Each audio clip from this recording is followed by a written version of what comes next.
Buenas tardes, deseándoles que estén muy bien. Si están comiendo, que tengan un buen provecho. También deseando que en estos días que estamos cerrando nuestras fiestas, la novena a nuestra fiesta, San Francisco, pues darles algunos datos para que nos sigan acompañando en la novena. San Francisco de Asís nació en el año de 1182 en la ciudad de Asís. Su papá era un comerciante en telas, viajaba continuamente a Francia y en uno de esos viajes nace su hijo. De esta manera es que le apodan al pequeño que ha nacido en la casa, le apodan Francisco, como una especie de apodo que su padre iba a Francia. Entonces era como el pequeño francés, diríamos. Y se le queda este apodo. El nombre, diríamos, de bautismo de nuestro santo patrono es Juan. Su nombre de bautismo es Juan, pero el apodo es más fuerte y el apodo se le queda como Francisco. Ya a los 19 años, pues él crece en una infancia y una adolescencia de una familia pudiente, rica, que tiene dinero, son comerciantes, vive muy bien y le va bien a nuestro santo patrón. A los 19 años, inquieto, entra en la lucha de una guerra que está entre pueblos vecinos, su pueblo y un pueblo vecino, y a los 19 años queda prisionero de guerra. Queda un año entero en la cárcel como prisionero, su familia hace todo lo posible por rescatarlo y finalmente después de un año es puesto en libertad sin ningún problema. O sea, su cuerpo no sufrió tortura ni nada de esto. Regresa a su pueblo y al año siguiente, después de que está en la cárcel, comienza su proceso de conversión. Uno de los textos que le hace mucho ruido a San Francisco es un texto de la Sagrada Escritura. Él lleva 3 años en conversión, se encuentra con los leprosos, se dedica a restaurar 3 capillas. Una que fue la del Cristo de San Damián, donde él tiene el encuentro con este crucifijo tan importante en su vida de él. Otro que es una capillita dedicada a San Pedro, que es una capilla abandonada y derrumbada. Y una tercera que es la Porcíncula, que era una capilla también abandonada y caída en vandalismo y que estaba dedicada a la Santísima Virgen María. Entonces allí, después de estos 3 años que se dedica a restaurar estos lugares, allí es donde escucha por primera vez en una misa de voz de un sacerdote el Evangelio de Mateo 19, que dice que cuando vayan a predicar el Santo Evangelio no lleven mochila, alforja, dinero, jofainas, nada, ni sandalias. Entonces San Francisco se ilusiona tanto, no entiende muy bien a qué se refiere, le pide al sacerdote que en privado le explique un poco pues lo que significa ese texto y finalmente a partir de ahí San Francisco se decide a vivir en pobreza. Es una decisión muy fuerte porque a partir de ese momento ya San Francisco deja las sandalias, deja todo y comienza a vivir muy pobre. A un año de esta decisión tiene 11 compañeros que le siguen en esta experiencia. Y ya para el año 1210 ya tenía 12 compañeros como Jesucristo. Viven en un lugar aparte, andan juntos y San Francisco hace una pequeña regla que finalmente son como consejos que le llama él consejos evangélicos para alcanzar la perfección. Se ilusionan tanto con el proyecto que San Francisco y los compañeros deciden ir a Roma y presentar al Papa sus inquietudes. Van, se presentan con el Papa es el Papa Inocencio III. En ese tiempo la Iglesia había brotado muchos movimientos y muchas expresiones que interpretaban la Biblia y algunos se radicalizaban y llegaban a ser hasta herejías o hasta pequeños grupos como protestantes. Entonces San Francisco con su grupo de compañeros también en algún momento alguien pensó que podía ser uno de estos grupos que estaban fuera de lugar. Y el Papa en algún momento tuvo como cierta sospecha con su equipo, pero se revela que el mismo Papa en algún momento, antes de recibir en audiencia a Francisco y a los compañeros, tiene un sueño. Y en ese sueño alcanza a ver a San Francisco que está sosteniendo las paredes de la Basílica de San Juan de Letrán, que era donde estaba el Papa, el símbolo de la Iglesia, diríamos hoy el Vaticano. Y se está derrumbando y San Francisco está con sus brazos sosteniendo aquella estructura, de manera que salva que se desplome. Esto el Papa lo interpreta como que San Francisco tiene un papel importante en ese momento de la Iglesia y entonces reconoce a San Francisco, a sus compañeros, acepta la regla y de esta manera los reconoce como una orden dentro de la Iglesia, una orden mendicante. Así comienzan entonces los primeros pasos. Ya más adelante es un momento muy álgido en la Iglesia, hay movimientos, la Iglesia por tantas cosas que están sucediendo se tiene que reunir. Se hace un concilio, el concilio de Letrán, el cuarto concilio de Letrán, y ahí se tratan de definir muchas cosas. San Francisco es invitado a dicho concilio para que ayude en la interpretación del Evangelio. Y allí es donde conoce y se encuentra con Santo Domingo de Guzmán, otro santo reformador de la Iglesia que es muy importante en la vida de la Iglesia. Es el santo que nos hereda el Santo Rosario, fundador de los dominicos. Avanza el tiempo, San Francisco sigue incansable, sigue predicando, animándose, haciendo muchas cosas y se lanza al norte de África y alcanza a tener una entrevista con el sultán de Egipto y de Siria y lo desafía. En ese momento había muchas guerras locales promovidas por la fe. Ellos pertenecían a los moros, que eran islámicos, y había cristianos que estaban como en guerra y en pugna, y había muchas guerras de este tipo. San Francisco va, tiene una audiencia con el sultán y le dice al sultán que hagan un reto. El reto era aquel mismo reto que el profeta Elías hizo en el monte Carmelo. El reto era que el verdadero Dios se iba a manifestar con fuego cuando se invocara, con fe. Y San Francisco dice, yo quiero ser el primero porque mi Dios es el Dios verdadero. Impresionado el sultán con la manera de creer y la convicción de nuestro santo, se queda admirado y le dice, no hay problema, creo que tú tienes convicción y que tu religión vale la pena que sea conocida. Le da permiso de que predique el Evangelio libremente y aparte consigue que se apacigüe un poco la lucha bélica que existía en ese lugar. Una hazaña interesante porque San Francisco siempre fue partidario y siempre fue un visionario de la paz. Siempre buscó la paz. Un dato más que les quiero compartir de San Francisco es que San Francisco, entre todas sus devociones, había una que tenía especial, la devoción a los santos arcángeles. Los santos arcángeles, pues ya lo acabamos de pasar nosotros, es el día 29 de septiembre.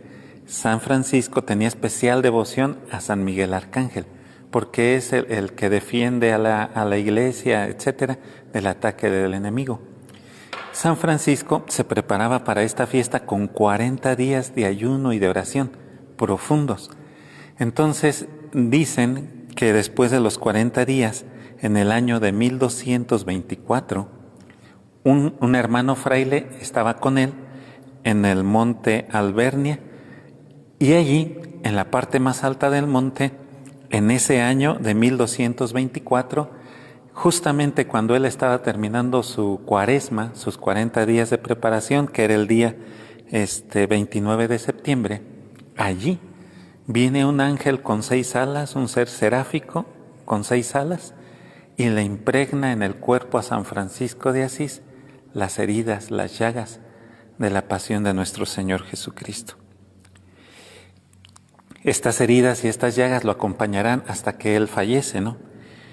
Y es un dato bonito, es un dato interesante, porque los devotos a San Francisco, pues siempre nos hemos refugiado en sus llagas, que nos recuerdan la pasión también de nuestro Señor Jesucristo. Son las llagas preciosas de la pasión. De hecho, es el primer caso, diríamos, documentado históricamente de estigmatización real, San Francisco de Asís, ¿no? Y que se comprobó. Finalmente, sabemos que nuestro santo patrono muere el 3 de octubre de 1226. En ese momento es lo que nosotros vamos a celebrar este próximo sábado con lo que conocemos el tránsito de San Francisco. Y pues en ese día San Francisco parte a la casa del Padre y tan solo 2 años después, el 16 de julio de 1228, es elevado a los altares. La piedad de la gente se desbordó tanto por este hombre que no hubo más que se le uniera a la corte de los santos. Y de esta manera pues quedó ya inscrito en la corte de los santos católicos, en el canon. Lamentablemente San Francisco de Asís provocó tanta reacción. Se le hizo una basílica, allí estaban descansados sus restos, pero en algún momento hubo incluso alguien que quiso atentar, cosas de estas, y entonces el cuerpo fue ocultado, se ocultó. Y era un secreto que solamente los frailes más cercanos sabían dónde había quedado su cuerpo. Finalmente el cuerpo es recuperado, el cuerpo de San Francisco, en 1818 y nuevamente expuesto a la devoción de sus fieles, al público, diríamos. Pues de esta manera es como les quiero invitar. Anímense, en estos días estamos haciendo la novena por la tarde. Con el repique de campanas les estamos avisando que nos podemos convocar a misa. Ya las medidas se abrieron, el templo puede estar al 50% de su capacidad. En estos días, si gustan venir, vénganse, ayúdenos a cerrar bonito estos días, y aunque no ha sido una novena como cada año, pues podemos tener un bonito cierre. Poco a poco pues las cosas se van dando y pues ojalá tengamos oportunidad de vernos y de encontrarnos aquí frente a nuestro santo patrón. El sábado, si gustan venir al tránsito, va a ser a las 8 de la noche, y el domingo vamos a tener 3 misas. En la mañana viene a Juchitlán y viene también Soriano como centros de pastoral. Nosotros le llamamos sectores pastorales. Y al mediodía viene el sector de Salitrera, el sector de San Buenaventura, que es el sector del Lindero. Y en la tarde es cuando estamos invitando a los barrios y a todos los colonos de aquí de la cabecera para honrar juntos a nuestro santo patrón por la tarde. Datos son muchos los que hay, de verdad. Por ejemplo, el 4 de octubre se hizo el Día Internacional en Defensa de los Animales, porque San Francisco inspiró estas fechas.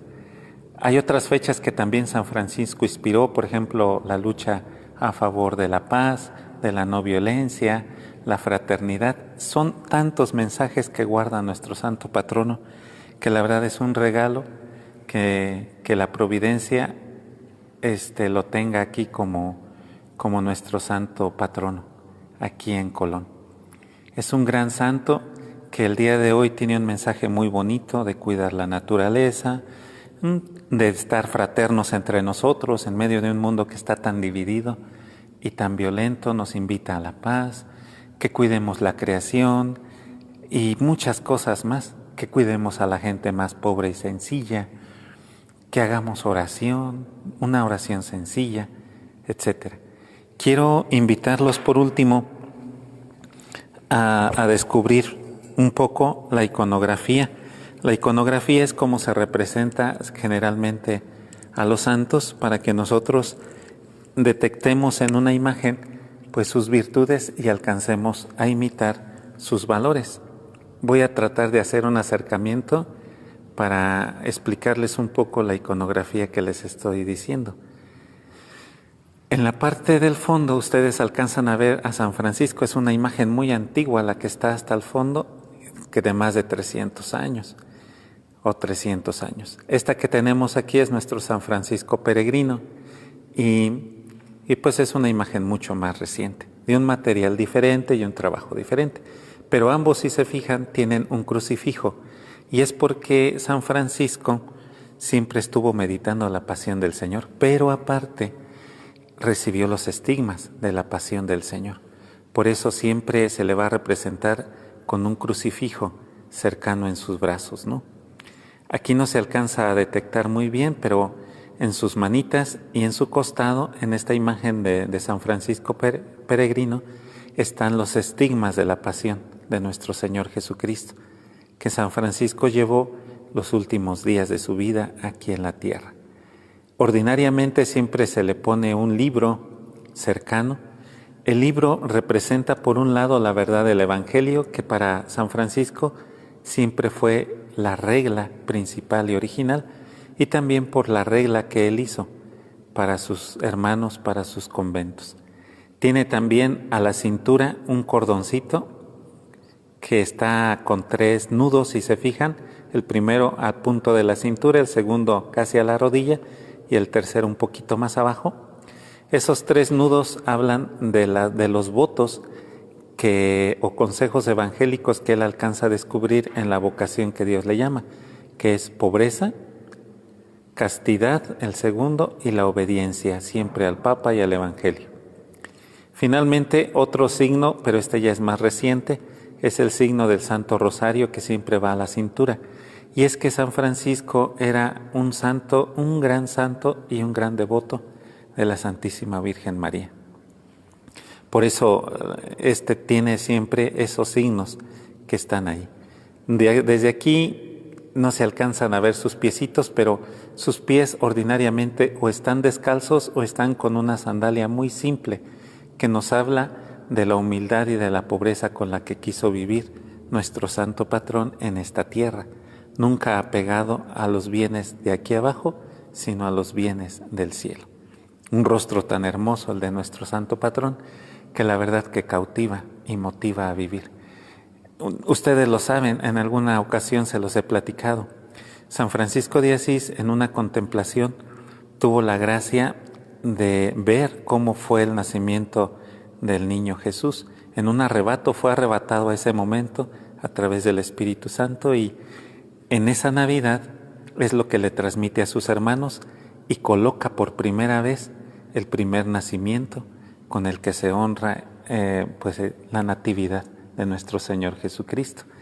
San Francisco en esa noche era una locura, porque él decía: esta noche es una noche tan bonita porque nace nuestro Redentor. Todo mundo tiene que comer bien, todo mundo tiene que estar bien. Entonces él se dedicaba a darle de comer a los animalitos, a darles de beber a las plantas, porque él quería que toda la naturaleza estuviera feliz en esa noche.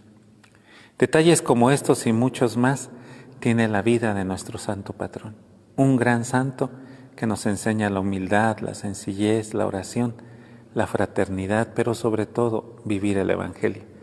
Y como ocurrirá ahorita, que voy a tratar de hacer una toma, sucederá lo de siempre. Si nosotros creemos en San Francisco y buscamos a San Francisco, siempre atrás de él vamos a descubrir y a encontrar a Jesucristo nuestro Señor. Que tengan buena tarde, que tengan un buen provecho, y si pueden venir en estos días, anímense, vénganse a celebrar y a compartir la fe. Que tengan buena tarde.